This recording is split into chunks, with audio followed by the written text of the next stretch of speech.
Vamos realizar um vídeo proposto pelo professor Wellington da disciplina de Zoologia de Invertebrados 2. As alunas integrantes são a Gleicimar Pereira, Lília Nunes e Sueli Antônio. Essa aula é destinada ao ensino médio do primeiro ano. Vamos falar sobre artrópoda. Quais são, aqui tem algumas características que separamos para podermos falar. Primeira é, qual característica o animal precisa ter para sabermos que se trata de um artrópode?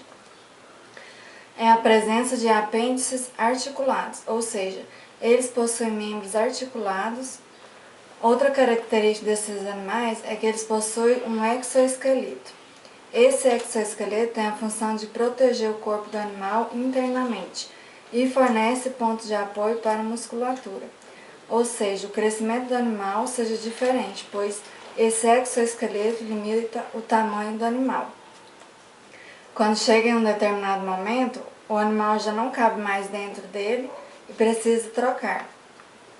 Essa troca se chama de equidise. A simetria desses animais é bilateral, ou seja, o corpo do animal só pode ser dividido em duas partes. O tubo digestório é completo e o sistema circulatório é aberto. Agora vamos destacar um pouco sobre as classes, sendo os crustáceos, insetos, aracnídeos, quilópodes e diplópodes.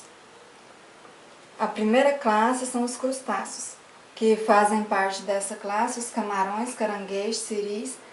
Algumas características que podemos usar para diferenciar uma classe da outra é as antenas, o número de patas e a segmentação corporal.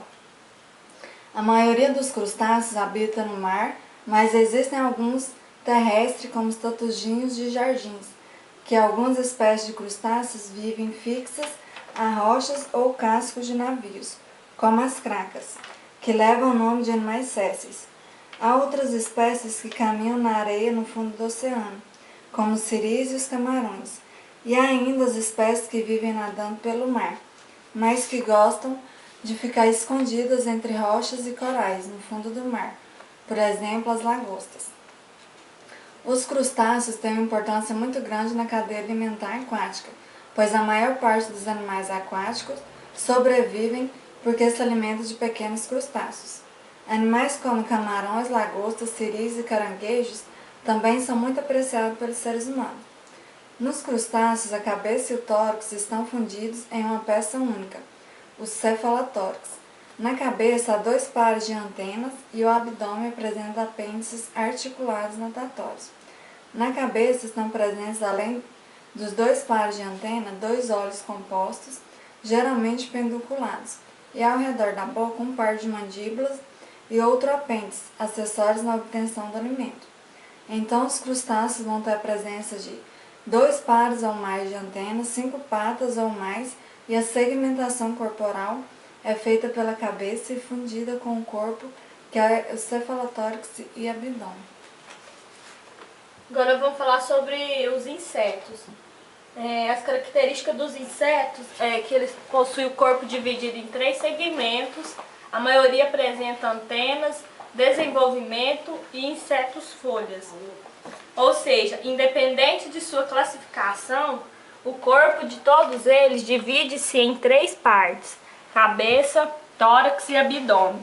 Os insetos possuem também 6 pernas anexas ao tórax, e nessa região pode haver também 2 asas ou, em alguns casos, 4 delas.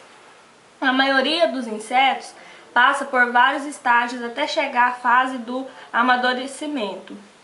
As borboletas, por exemplo, passam por 4 fases, que é o ovos, larvas, crisálidas e por último tornam-se adultas da forma como as conhecemos, com suas lindas asas coloridas e grandes. Existem também os insetos que vivem em comunidade. As formigas e as abelhas fazem parte desta categoria. Estas 2 espécies são extremamente organizadas e divididas hierarquicamente por funções. Nas colmeias de abelhas, por exemplo, há a abelha rainha, que que é responsável pela reprodução, e as operárias é que trabalham todo o tempo. Outros tipos bem conhecidos são os insetos folhas, que fazem parte da família das baratas e são encontrados facilmente nas áreas tropicais de nosso planeta.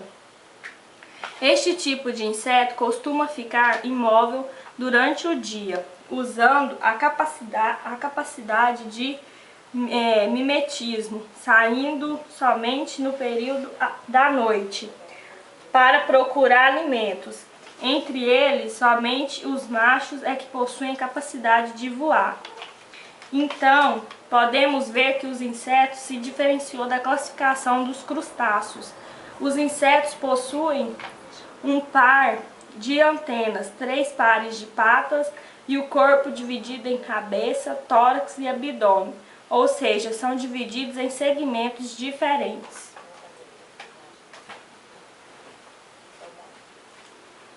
Aracnídeos. Esta classe refere-se a aranhas, carrapatos, escorpiões e ácaros. Eles apresentam muitas características em comum. Podemos dividir algumas características aqui, como corpo, cefalotórax e abdômen, corpo dos escorpiões, quelíceras e pedipalpos. O corpo é geralmente dividido em cefalotórax e abdômen, que nos aracnídeos pode também receber os nomes de prossomos, respectivamente. Nos escorpiões, o abdômen encontra-se diferenciado em pré-abdômen, mais alargado, e pós-abdômen alongado, e muitas vezes chamado de cauda. Nos ácaros, não se percebe a divisão entre o cefalotórax e abdômen, que formam uma estrutura única. Os aracnídeos diferem dos outros artrópodes por não possuírem antenas e nem mandíbulas. Eles possuem como estrutura desenvolvida com a manipulação do alimento ao redor da boca as quelíceras, fato que deu ao grupo o nome de animais quelicerados, ao contrário dos insetos crustáceos miriapódes, que, por possuírem mandíbulas, são chamados de mandibulados. Possuem ao redor da boca um par de pedipalpos, estrutura que pode ter funções das mais variadas, dependendo do grupo. Os pedipalpos também são estruturas exclusivas dos quelicerados, não ocorrendo nos mandibulados outras características importantes dos aracnídeos e a presença de 4 pares de pernas no cefalotórax.